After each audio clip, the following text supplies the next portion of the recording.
It's left main complications leading to critical situation. And my clinical case starts immediately with a cardiac arrest. It was by pure chance I went to the cath lab. I saw the team in total panic around a young lady. So quickly I asked what's happening. They told me that they did CAG, it was ostial stenosis of the LAD. The patient arrested during CAG and they had to go for left main PCI. These were the information that I had. And now we have then a second cardiac arrest that occurred around 30 minutes later. So in this kind of situation, what to do? I decided to take immediately the patient to the cath lab without delay, so under cardiac massage. So we took the patient to the cath lab, quick insertion of femoral access. It was a TIMI 0 in the left main. It was stent thrombosis. So pushing the wire, thromboaspiration, we managed to bring back the flow to the LAD and LCX. But you can notice that we have a huge thrombus in the LCX. And if you go cranial, this is the cranial view, it's clear that the stent in the left main is under-deployed and also is deformed. So the procedure was done in a hurry. Probably the pot was not that good. Anyway, to fix the problem of the LCX and the stent in the left main, we decided to go for Culot technique. So stenting LCX to the left main, after that classic pot, kissing, final pot, and this is the final result. You can see that we have still thrombosis in the left main, but the patient revived, she was stable, and we decided to stop here. And now we can go back to the first procedure. So the patient is 44 years old woman without cardiovascular risk factor. She was admitted for unstable angina.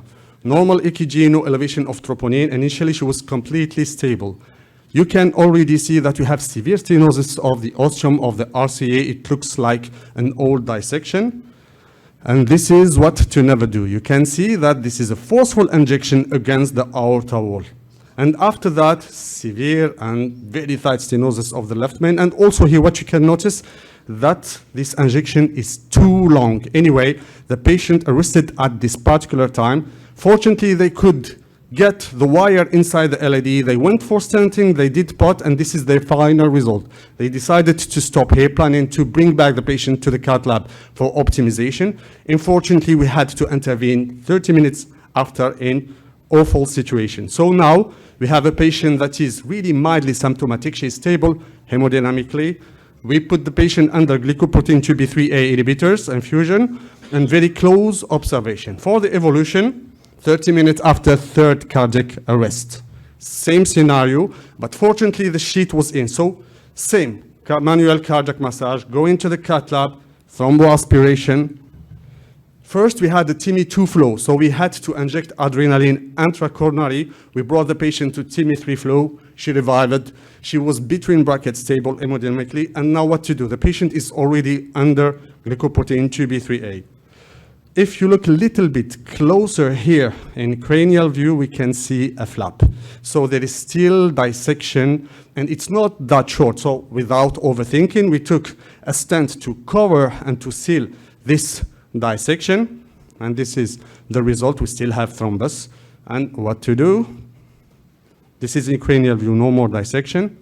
Evolution, glycoprotein 2B3A, and waiting for the evolution. Unfortunately, this was a happy ending, between brackets, but happy ending. Good clinical evolution, discharged after 5 days.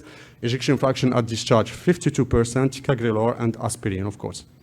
Now my take-home message, which is the most important. Adherence to safety protocol is essential.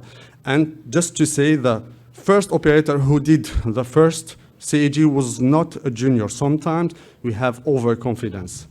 Early recognition of left main dissection is crucial. Wherever we are dealing with left main, if you have drop in blood pressure, if anything goes wrong, we have to think about left main dissection. Prompt decision and fast action. If we just kept the patient under CPR, RCA is occluded and thrombus on the left main, she would never had survived. So sometimes we have to go, even if the patient arrested outside the cath lab.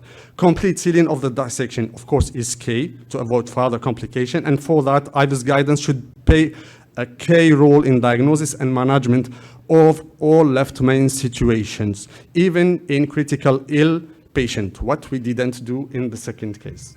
And thank you.